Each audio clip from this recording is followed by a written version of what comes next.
Bonjour, je suis Mario Comtois, membre bénévole de la division Québec de l'Association des industries de l'automobile du Canada. Aujourd'hui, je vous présente notre série Je suis AIA, qui vise à mettre en valeur les professionnels de l'industrie de l'entretien et de la réparation automobile, ainsi que les membres de l'AIA Canada. À travers cette série, nous allons découvrir les carrières, les expériences et les parcours inspirants des gens qui évoluent dans notre industrie. Alors aujourd'hui, j'ai la chance de rencontrer Patrick Saint-Pierre. Salut Patrick, merci d'être venu nous rencontrer. Salut Mario, merci de l'invitation. Patrick, moi je te connais depuis un certain temps, mais il y a des gens qui te connaissent peut-être pas. Fait que peut-être donner un peu quel est ton rôle, qu'est-ce que tu fais dans la vie aujourd'hui comme travail.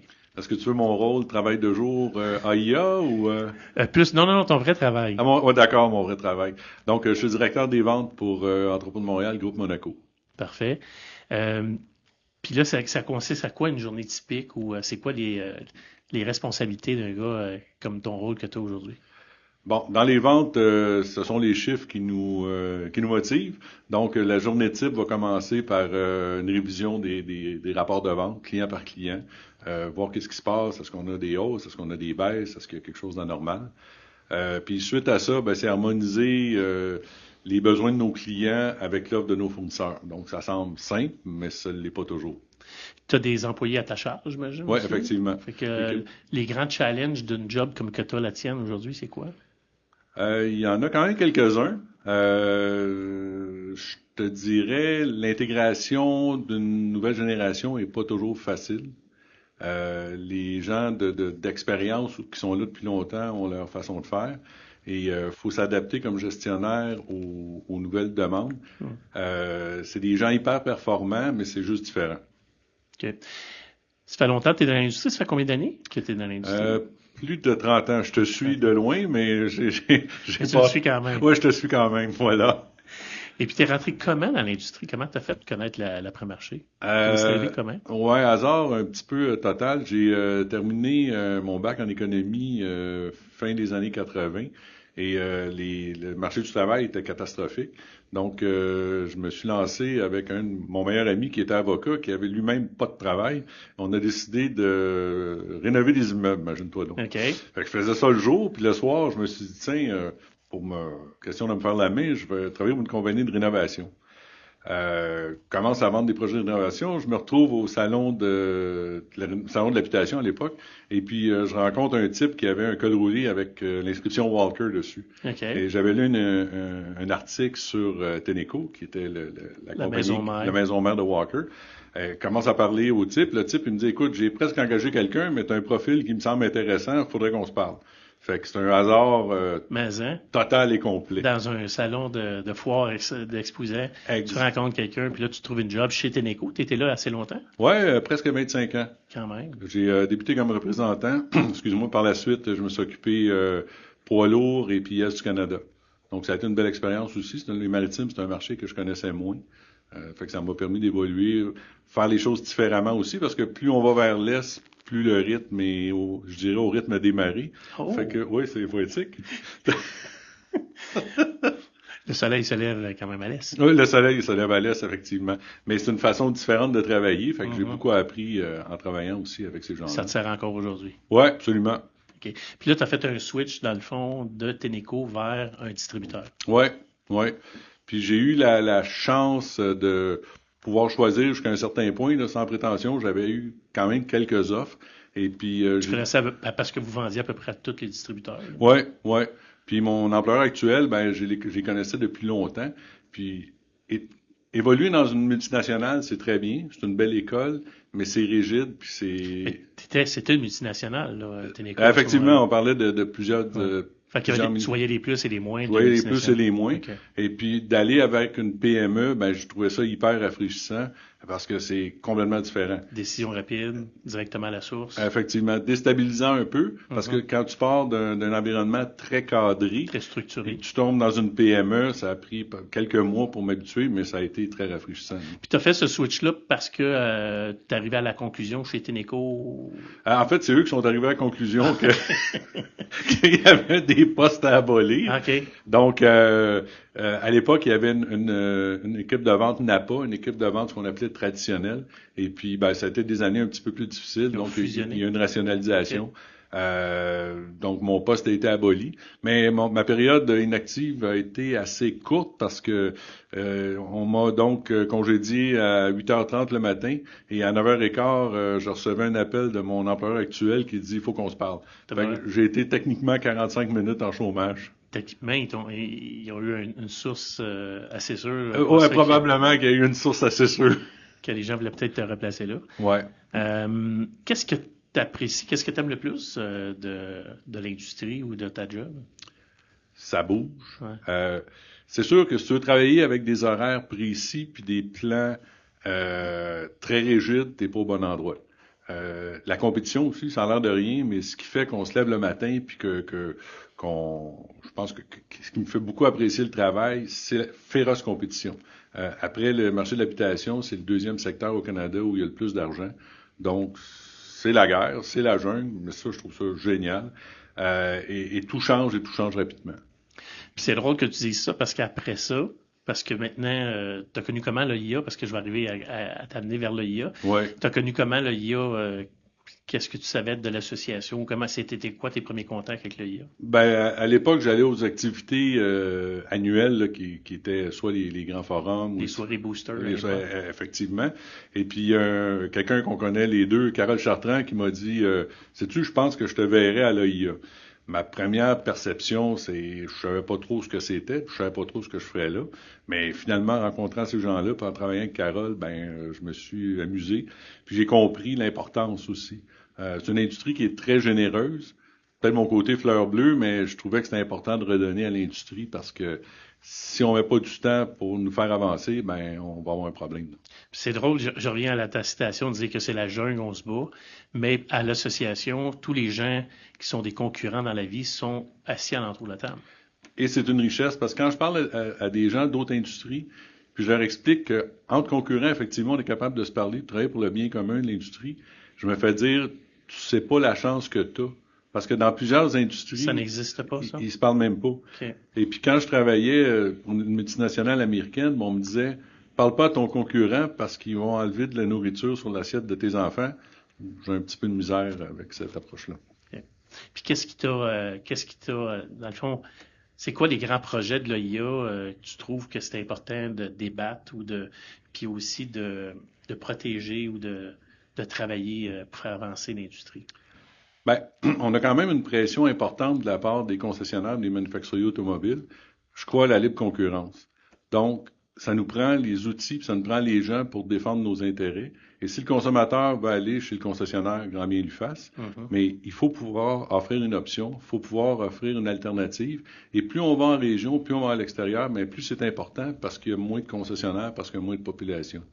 Donc, je rejoins l'accès à l'information qui est crucial. Mm-hmm. Pour avoir travaillé pour un fabricant, puis maintenant pour un distributeur de pièces. Qui vendait aux deux, à l'époque. Effectivement, le fabricant vendait... Aux deux sources ou aux deux niveaux, je pourrais dire. Oui. Et on peut avoir les meilleures pièces et les meilleurs techniciens. Si on n'est pas capable de réparer, on a un problème. Et puis, l'éléphant dans la pièce qui s'en vient, c'est l'accès à l'information on en a parlé souvent. Mais l'autre problème, c'est la relève. On va pas dire aux élèves, on va pas dire aux gens, venez au moins voir ce qu'on fait.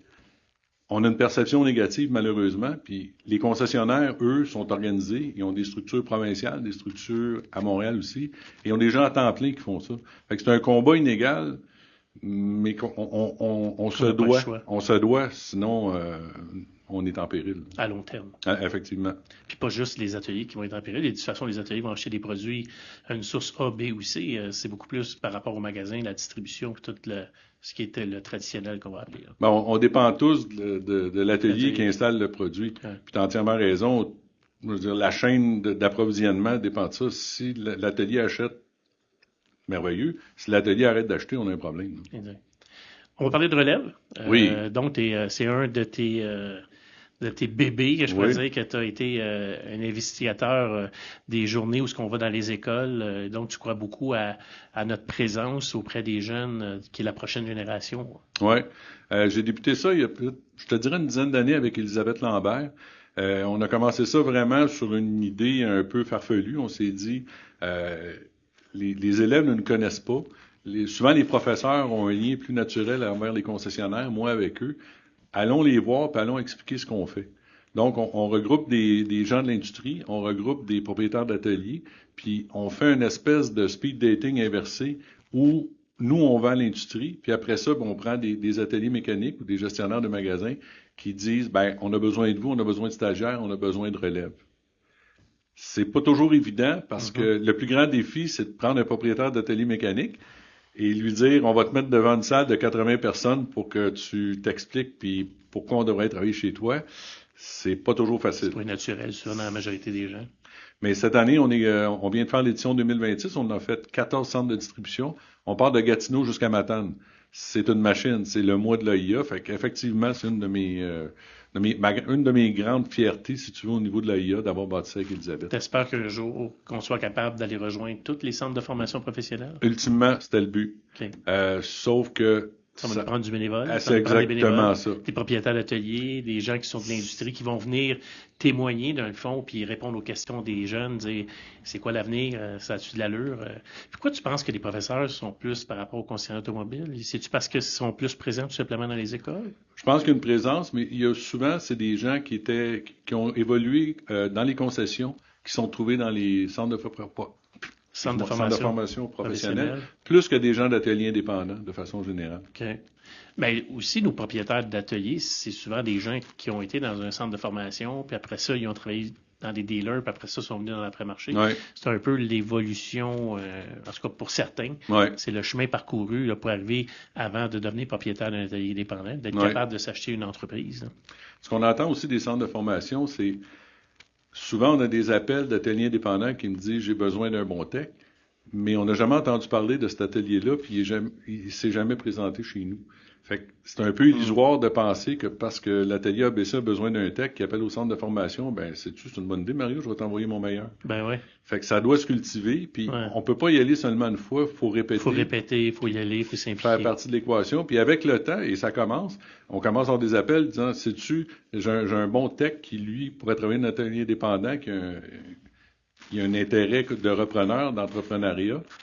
C'est de cette façon-là qu'on va aller chercher des bons talents. Si on va pas les voir, on se compte des peurs, on ne pourra pas. Quels sont nos avantages dans l'après-marché pour un jeune de venir travailler dans notre après-marché? En fait, il y en a plusieurs. Tu travailles à l'année, parce que plus ça va, plus les concessionnaires font des mises à pied temporaires en janvier, mais de plus en plus en été aussi.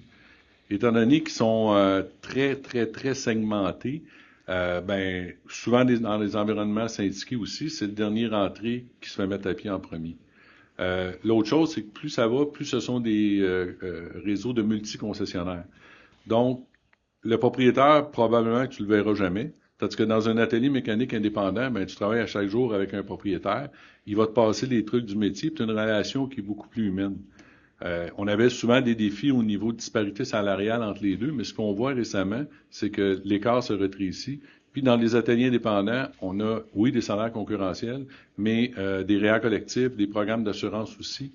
Fait que c'est sûr qu'il faut réviser peut-être notre offre, mais on a quelque chose à vendre, il faut juste aller l'expliquer. Sans attaquer ou dénigrer les concessionnaires, on est juste une option à considérer. Ils ont aussi la chance de réparer des types différents de véhicules, puis peut-être même un jour devenir propriétaire d'atelier. Effectivement. Différents types, ils font pas seulement des rappels, parce que souvent, quand tu rentres chez le concessionnaire, tu fais toujours des rappels sur le même produit.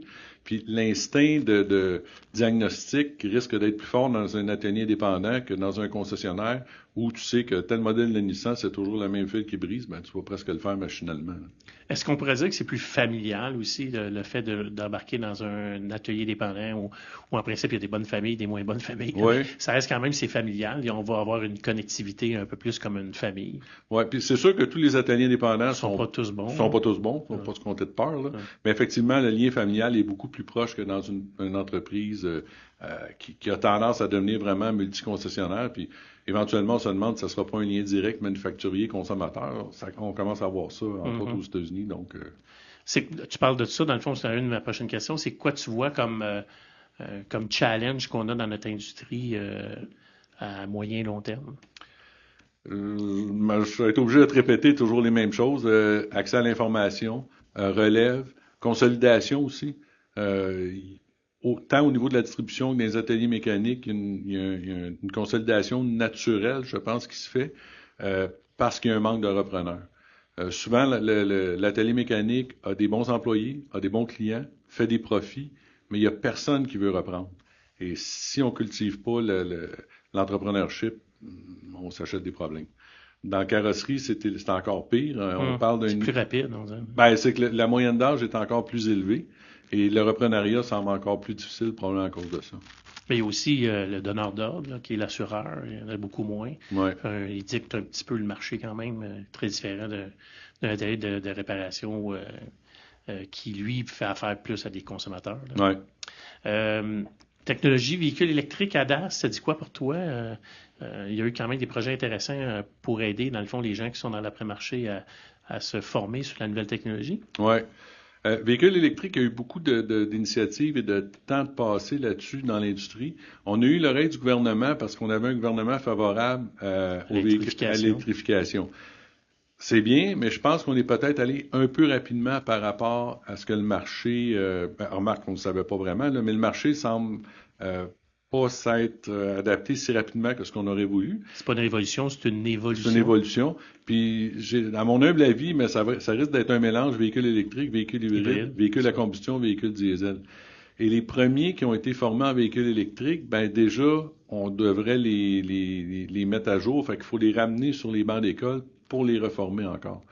Il y a eu beaucoup d'argent de dépensé par le gouvernement, mais comme industrie, il va falloir le faire de façon plus stratégique, je te dirais, parce que les fonds sont moins importants de ce qu'ils étaient. Ouais, et si on prend le montant versé par rapport au nombre de techs, il va falloir comme industrie faire un meilleur travail. Là. Formation, Innovis, tu fais partie aussi du conseil d'administration, tu es impliqué dans beaucoup, tu fais partie des CPA, dans certains CPA, parce que l'IA nous demande d'être partie prenante de différentes autres organisations pour être sûr qu'on représente dans l'après-marché. Fait que si on parle d'Innovis ou de formation, le futur, comment tu vois ça avec les CPA, tout ça, c'est un dossier un peu drôle, là, comment est-ce qui se passe présentement, là, mais à long terme, notre industrie a quand même besoin de formation pour les gens qui sont en milieu de travail. Là. Effectivement, puis sans rentrer dans tous les détails, il y a des régions non assujetties et des régions assujetties. Ce que ça veut dire, c'est que les CPA appliquent un décret, sauf que c'est territorial. Donc, de ce côté-ci de la 20, exemple, à Longueuil, ils vont être assujettis. À Sainte-Julie, ils ne sont pas. Fait que ça, c'est la notion de base. Ce que le gouvernement a demandé, c'est que Innovis gère l'ensemble de la province, gère les subventions et suite à ça, ben, fasse affaire avec différents CPA.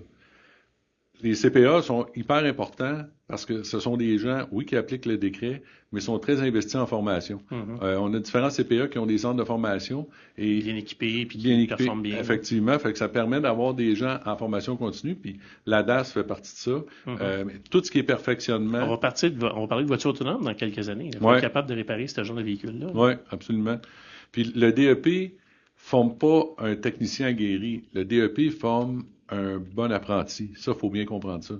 Et souvent, les gens qui sortent du DEP pensent qu'ils vont faire du diagnostic à chaque fois. Puis certains ateliers mécaniques pensent que l'élève qui sort du DEP, c'est un Top Gun parce qu'il vient de graduer. Capable de faire le diagnostic. Fait qu'il faut juste bien se comprendre. Il faut s'adapter de part et d'autre. Nos attentes, là, on a des attentes trop élevées. De part et d'autre. De part et d'autre. Autant de l'élève qui sort que de l'employeur. Et puis, quand on va dans les écoles, ça a l'air un petit peu rigolo, mais on parle souvent de savoir-être. C'est la base. C'est pas nécessairement inculqué par la famille pour les élèves, puis par les profs pour les élèves.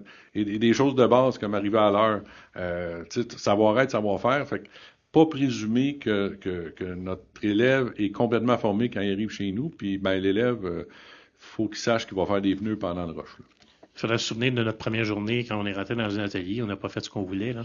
On faisait un peu ce qui était un peu annoncé par la place aussi. Là. Puis le parrainage est important entre les anciens qui sont déjà dans des shops plus les nouveaux. Fait que c'est pas toujours parfait non plus dans certains ateliers. C'est pas toujours parfait, puis l'élève qui s'en vient, ben pour l'atelier, il faudrait peut-être juste s'assurer qu'il sait que Mario s'en vient lundi matin. qui l'accueille. À quoi qu'on s'attend, lui? À quoi on s'attend, puis pas y faire passer le balai pendant un mois, là. C'est pas une perte de temps. Est-ce que c'est un don de temps, c'est un don de connaissances, mais c'est probablement la meilleure façon de le garder puis de l'amener dans notre industrie. Tu trouves ça alarmant, les gens qui quittent notre industrie après un certain nombre d'années puis qu'on ne revoit pas, qui s'en vont en construction ou dans d'autres domaines? C'est très problématique. Ouais. Est-ce que tu penses que c'est les conditions salariales ou c'est d'autres choses qui fait qu'est-ce qui fait d'après toi que les gens s'en vont ailleurs? Je pense que c'est un ensemble de facteurs. Conditions salariales, je pense pas que ce soit le numéro un. Est-ce que l'élève pense qu'il devrait progresser plus vite? Encore une fois, comment il est accueilli? Est-ce qu'on lui donne de la formation? Quand j'entends, je donnerai pas de la formation à Mario parce que je vais le perdre, c'est le contraire. Si tu ne donnes pas de formation, c'est là que tu vas le perdre. Fait que, aussi,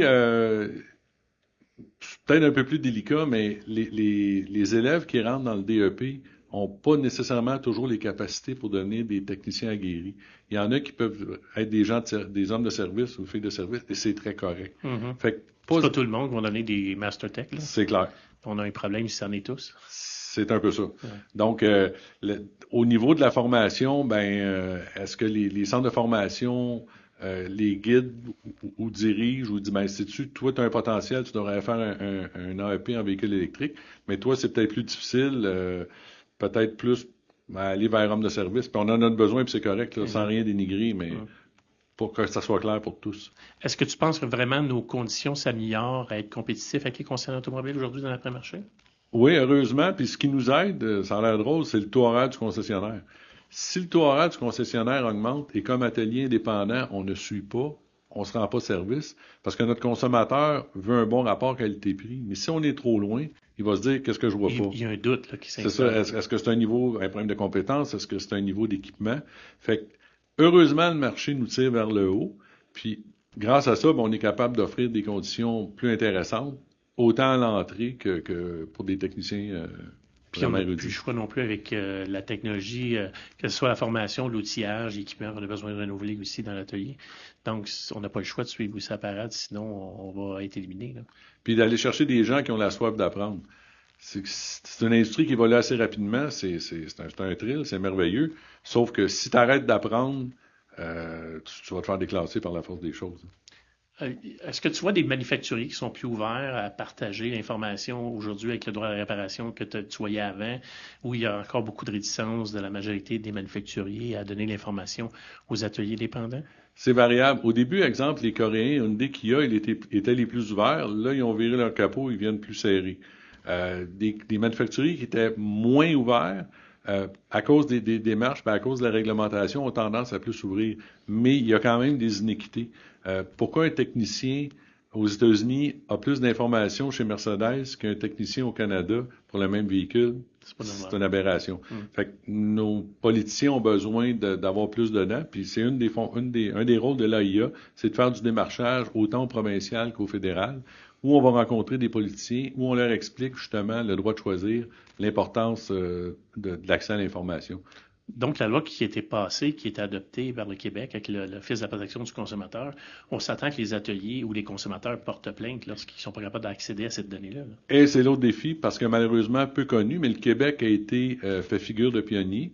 On est les premières provinces au Canada, et quand on va parler aux gens à Ottawa, on est un modèle, et ce qu'on comprend, c'est qu'il y a une communication entre différentes provinces et le Québec pour suivre ce genre d'approche-là. Il risque d'avoir d'autres provinces qui vont emboîter le pas, comme d'autres pays ont emboîté ou d'autres États ont emboîté. Exactement. On n'a rien inventé, mais au Canada, on a été les premiers là-dedans.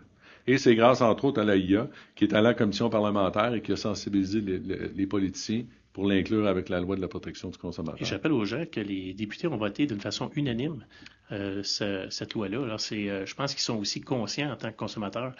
Ça touche pas juste les grilles de pain, les laveuses à vaisselle ou encore votre téléphone cellulaire.